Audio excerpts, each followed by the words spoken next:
देते थे।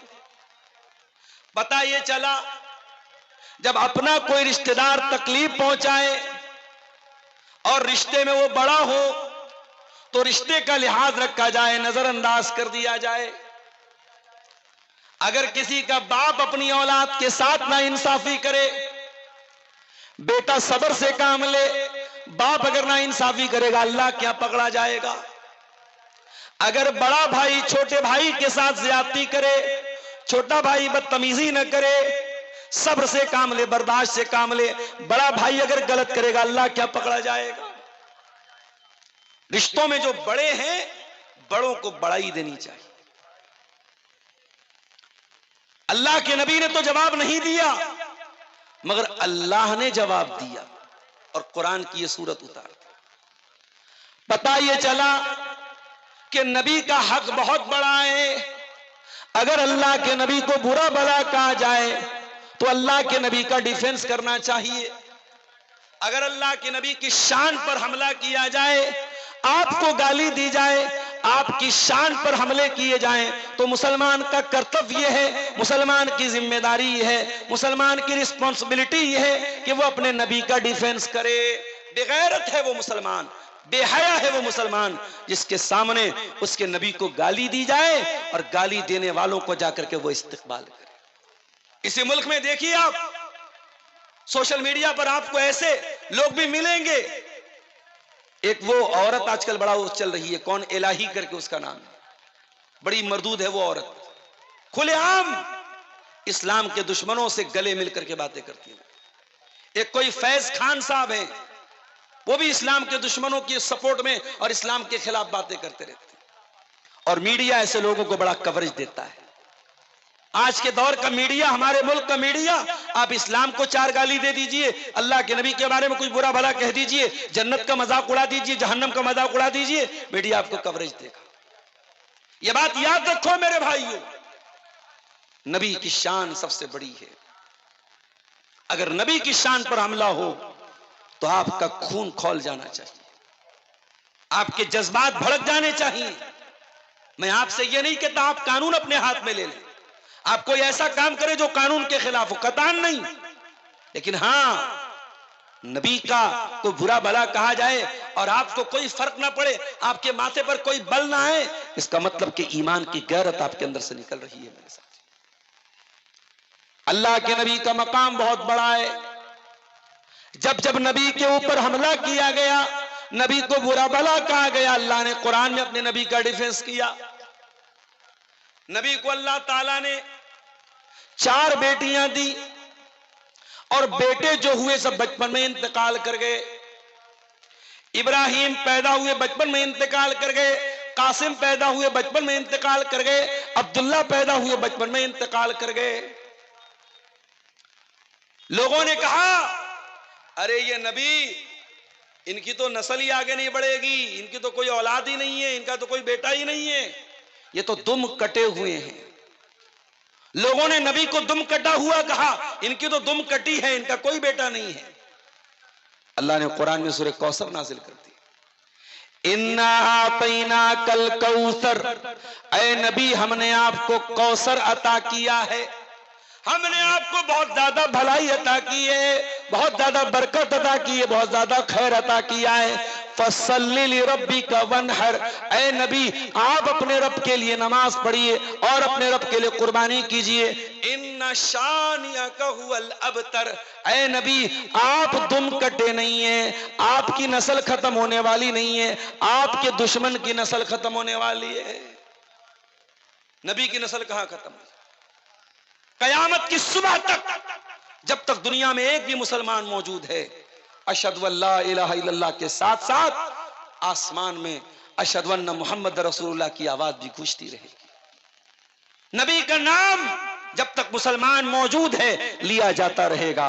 मेरे प्यारे साथियों, जब तक ये धरती है, जब तक ये आकाश है, जब तक ये चांद है, जब तक ये सितारे हैं, वरफ़अना लका ज़िक्रक, ऐ नबी हमने आपके जिक्र को बुलंद कर दिया, हमने आपकी शान को बुलंद कर दिया। नबी का नाम लिया जाता रहेगा। आज करोड़ों मुसलमान नबी पर जान छिड़कते हैं। आज अबू लहब को कोई नहीं जानता, अबू जहल को कोई नहीं मानता, आज इस्लाम के दुश्मनों का कोई नाम लेने वाला नहीं, लेकिन मेरे नबी पर जान छिड़कने वाले करोड़ों की तादाद। तो अल्लाह ने अपने नबी का डिफेंस किया। अबू लहब अपने हाथों से पत्थर मारा करता था अल्लाह के नबी को। अल्लाह ने फरमाया तब्बत यदा अबी लहब व तब, ऐ मेरे नबी पर पत्थर मारने वाले अबू लहब, तेरे दोनों हाथ टूट जाएं, तेरे दोनों हाथ बर्बाद हो जाएं जिन हाथों से तू मेरे नबी को तकलीफ पहुंचाया करता था। अच्छा, अबू लहब का नाम अब्दुल उज्जा था, लेकिन अल्लाह ने ओरिजिनल नाम बयान नहीं किया, अबू लहब बयान किया। ऐसा क्यों किया अल्लाह ने? यह बताने के लिए कि अबू लहब का नाम अबू लहब इसलिए पड़ा क्योंकि बहुत खूबसूरत था। लेकिन ये लोगों, अबू लहब को अल्लाह ताला जहन्नम की आग में डालेगा और जहन्नम की आग का अंगारा बन जाएगा। हकीकत में वो अबू लहब बन जाएगा, अंगारे का बाप बन जाएगा। नाम उसका कुछ और था, अब्दुल उज्जा नाम था, मगर कुरान में अल्लाह ने उसका ओरिजिनल नाम नहीं लिया, जो डुप्लीकेट नाम था, जो सरनेम था, जिस नाम से वो मशहूर था, वही नाम अल्लाह ताला ने कुरान में दिया। उसके बाद फरमाया मा अगना अन्हु मालुहु व मा कसब, ना तो अबू लहब का माल उसके काम आया, ना उसकी कमाई उसके काम आई। बहुत पैसे वाला था, लेकिन न कब्र में अल्लाह के अजाब से उसका पैसा उसको बचाएगा, न कयामत के दिन अल्लाह के अजाब से उसका माल उसको बचाएगा। ऐ रतनी वालों, माल कमाओ मना नहीं करता, पैसा कमाओ में मना नहीं करता, मगर याद रखो अगर तुमने ये पैसा मस्जिदों में खर्च नहीं किया, मदरसों में खर्च नहीं किया, यतीमों पर खर्च नहीं किया, गरीबों पर खर्च नहीं किया, ये पैसा कल आखिरत में तुम्हारे कोई काम नहीं आएगा। मरोगे सब बाल बच्चों के लिए छोड़ के जाओगे, 2 गज जमीन मिलेगी, उससे ज्यादा कुछ नहीं मिलेगा। और कब्र में मुनकर नकीर आएंगे तो नोटों की गड्डी नहीं दे पाओगे, खाली हाथ दुनिया से जाओगे। कयामत के दिन अल्लाह ताला जिन बंदों का नाम अमाल बाएं हाथ में देगा, जो फेल हो जाएंगे, जो नाकाम हो जाएंगे, कुरान कहता है जब बाएं हाथ में नाम अमाल मिलेगा तो क्या कहेंगे? वह अम्मा मन ऊतिया किताबहू बिशिमालिही, जिसका नाम अमाल बाएं हाथ में दिया जाएगा वो कहेगा या लैतनी लम ऊत किताबिया व लम अद्री मा हिसाबिया, ऐ काश मेरी किताब मुझको न दी गई होती, काश मैं अपना हिसाबो किताब न जानता। या लैतहा कानतिल काजिया, ऐ काश दुनिया में जो मौत आई थी उसी मौत पर मेरा काम तमाम हो गया होता। मा अगना अन्नी मालिया, मेरा माल मेरे किसी काम नहीं आया। कयामत के दिन आपका माल आपके कोई काम नहीं आया। अबू लहब का माल उसके कोई काम नहीं आया। वमा कसब, और उसकी कमाई उसके कोई काम नहीं। कमाई से क्या मुराद है? उलमा ने लिखा कमाई से मुराद बेटे हैं, उसके बेटे भी उसके कोई काम नहीं आए। 3 बेटे थे उसके, एक का नाम उतबा, एक का नाम उतैबा, एक का नाम मुअत्तब। उतबा, उतैबा, मुअत्तब 3 बेटे थे अबू लहब के, और उनमें से 2 बेटे अल्लाह के नबी के दामाद थे। रिश्ता तय हुआ था, शादी हुई थी, अभी रुखसती नहीं हुई थी। अल्लाह के नबी की मजली बेटी रुकैया और मजली से छोटी उम्मे कुलसूम, इन दोनों लड़कियों का निकाह तय हुआ था अबू लहब के 2 बेटों से, उतबा से, उतैबा से। मगर जब कुरान की ये सूरत उतर गई तब्बत यदा अबी लहब, अबू लहब ने अपने बेटों से कहा तलाक दे दो। तलाक दे दिया उन दोनों ने, अभी रुखसती नहीं हुई थी, तलाक हो गई। अब बाद में जो उतबा था वो तो ईमान ले आया, वो सहाबी हो गए उतबा। और जो उतैबा था वो नबी का दुश्मन था, अपने बाप का साथ देता था। एक मर्तबा उसने अल्लाह के नबी के मुंह पर आके थूक दिया। अल्लाह के नबी ने बद्दुआ की, ऐ अल्लाह तो अपने कुत्तों में से कोई कुत्ता इसके ऊपर मुसल्लत कर दे।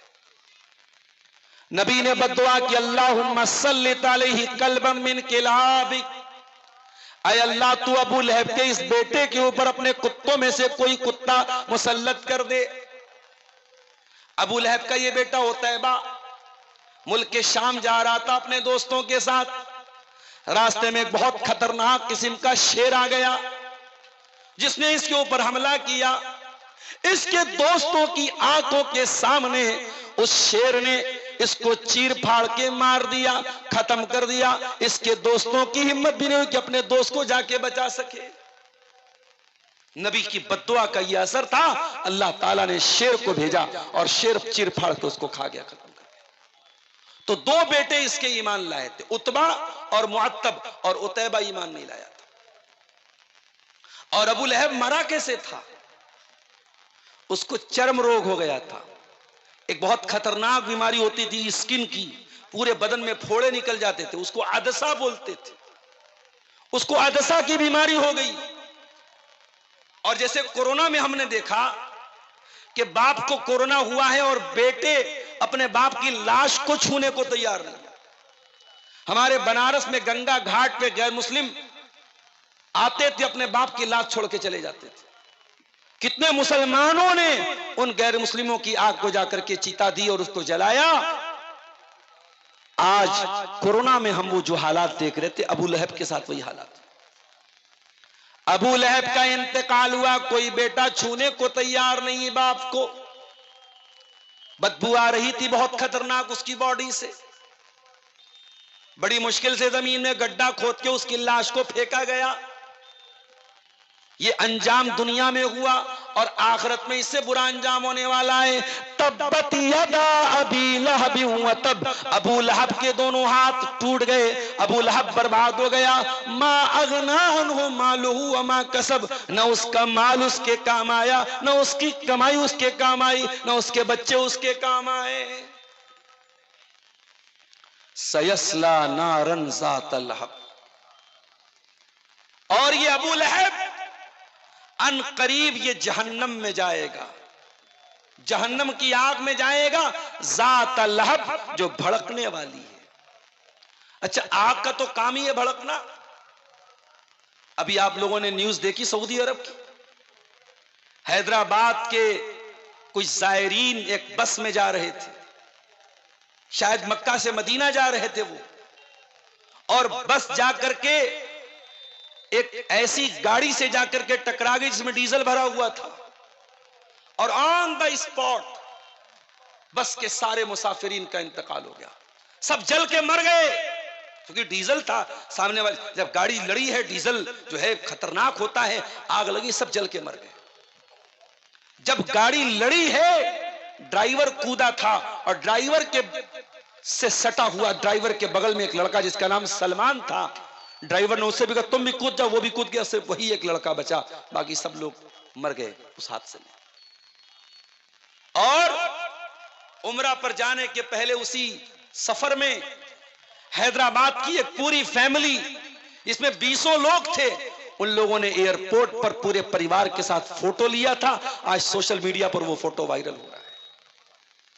जाने के पहले फोटो लिया था, उसमें छोटे छोटे बच्चे भी थे, औरतें भी थीं, बूढ़े भी थे, जवान भी थे, 20-25 लोग थे पूरे परिवार के।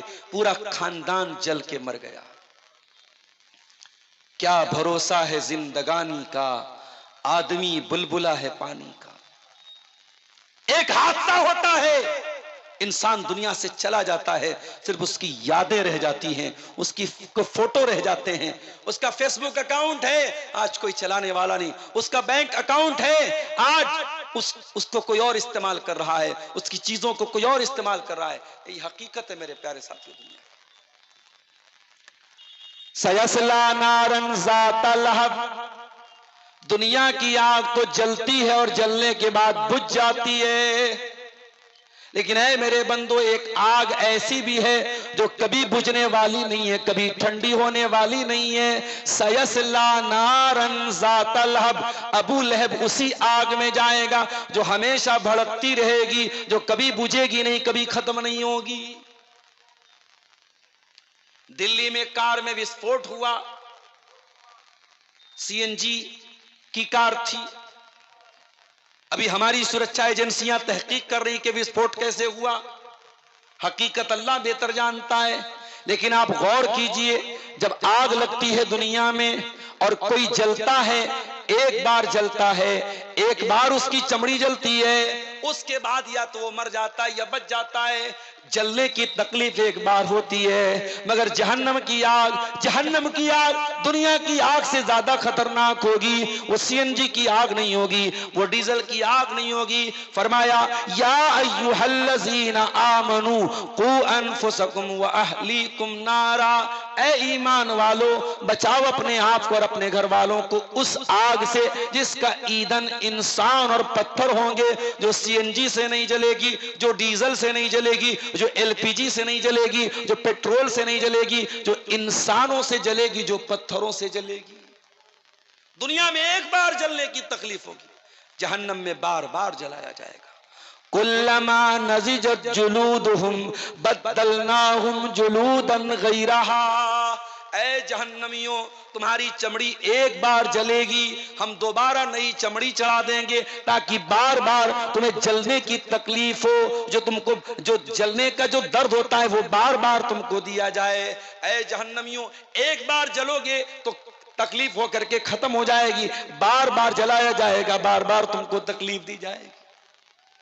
ओ दुनिया वालों, हम दुनिया की आग से अपने आप को बचाते हैं। हमारे बदन में कहीं चिंगारी लग जाए, जरा सा आग से जल जाए, हम फौरन उस पर मलहम लगाते हैं, ऑइंटमेंट लगाते हैं, कोई ऐसी चीज लगाते हैं कि जलने का निशान न रहे, जलने की तकलीफ खत्म हो जाए। मेरे प्यारे भाइयों, तुम दुनिया की आग में, दुनिया के गर्म पानी का अगर एक बूंद तुम्हारे हाथ पे गिर जाए तुम बर्दाश्त नहीं कर पाते हो। तुम जहन्नम का खौलता हुआ पानी और जहन्नम की आग कैसे बर्दाश्त करोगे मेरे प्यारे साथियों। इसीलिए अल्लाह कुरान में कहता है इन जहन्नम कानत मिरसादा, ऐ मेरे बंदो जहन्नम इंतजार कर रही है, जहन्नम घात लगा के बैठी है, अपने आप को जहन्नम की आग से बचा लो। दुनिया की आग से 70 गुना ज्यादा खतरनाक होगी जहन्नम की आग।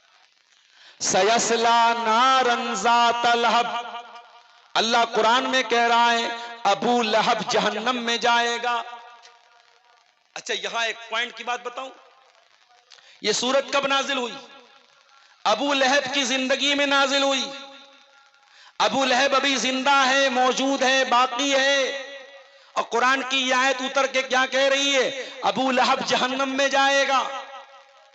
इसका मतलब यह हुआ कि अल्लाह ताला मुहर लगा रहा है, अबू लहब ईमान नहीं लाएगा, उसका इंतकाल, उसकी मौत कुफ्र पर होगी। और दुनिया ने देखा अबू लहब ईमान नहीं लाया, ना तो ईमान लाया, न ईमान लाने का कभी ख्याल उसके दिल में पैदा हुआ। अबू लहब कभी ईमान नहीं लाया। इसका मतलब यह हुआ कि कुरान की आयत अल्लाह ताला के कलाम होने की दलील है।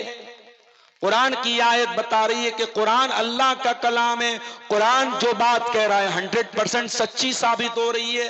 कुरान ने कहा कि अबू लहब जहन्नम में जाएगा, तो वाकई में अबू लहब जहन्नम में जाएगा, क्योंकि अबू लहब ईमान नहीं लाया, कुफ्र के ऊपर उसका खात्मा हुआ। अच्छा, अबू लहब कौन था? नबी का चचा था। आज हमारे यहाँ बिरादरी पर बड़ा नाज होता है। आपके यहाँ तो एक ही बिरादरी है, शेरशाबादी है, सुरजापुरी है। हमारे यहाँ अंसारी हैं, शेख हैं, सिद्दीकी हैं, फलाने हैं, ढकाने, बड़ी बिरादरी हमारे यूपी और जो है उधर उत्तर प्रदेश में चलती है। बिरादरी पर बड़ा नाज है। साहब हम तो सैयद हैं। सैयद कौन है? रसूल के खानदान के। शराब पियो, जिना करो, दाढ़ी मुंडाओ, औरतें बेहयाई करे, सैयद हैं हम तो रसूल के खानदान के। याद रखो मेरे प्यारे साथियों, ईमान नहीं लाया तो अबू लहब जो नबी का चचा था वो जहन्नम में गया। हजरत नूह अलैहिस्सलाम का बेटा अपने बाप पर ईमान नहीं लाया तो वो भी दुनिया में डूबा और आखिरत में भी डूबेगा। पैगंबर थे नूह अलैहिस्सलाम, 950 साल तक अल्लाह ताला के दीन की तबलीग करते रहे मगर अपने बेटे को नहीं बचा पाए। बगावत पर हो आमादा तो डूबे नूह का बेटा, बगावत पर हो आमादा तो डूबे नूह का बेटा, यहां नामो नसब की बरतरी से कुछ नहीं होता। तू है कौन? मेरा बाप बहुत अच्छा था। अल्लाह क्या ये नहीं पूछा तेरा बाप कैसा था? अल्लाह क्या ये पूछा जाएगा तू कैसा है, तेरा ईमान है कि नहीं, तेरा अकीदा सही है कि नहीं, तेरा कैरेक्टर सही है कि नहीं, तेरा अमल सही है, तेरा पूछा जाएगा, तेरे बाप का नहीं पूछा जाएगा। बाप पे नाश करना बंद कर दो, खानदान पे नाश करना बंद कर दो मेरे साथी। अबू लहब कौन? नबी का चचा, अब्दुल मुत्तलिब का बेटा, हाशिम का पोता, और जहन्नम की आग में जल रहा है। इसीलिए हजरत अली रजी अल्लाह तआला अन्हु कहते हैं फला तत्रुकी तक़वत्तिकालन अलन नसब, इंसान की कीमत उसके अखलाक से होती है। ऐ लोगों, तुम हसब और नसब पर भरोसा करके, खानदान पर भरोसा करके, बिरादरी पर भरोसा करके अल्लाह से डरना न छोड़ना, तकवा न छोड़ना।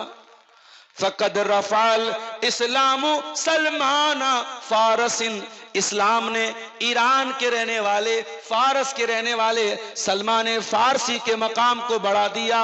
वज़ा शरीफ़न नसब अबा लहब, और अबू लहब जो बहुत ऊंचे मर्तबे वाला था उसको इस्लाम ना लाने की वजह से जहन्नम की आग में जाना पड़ेगा।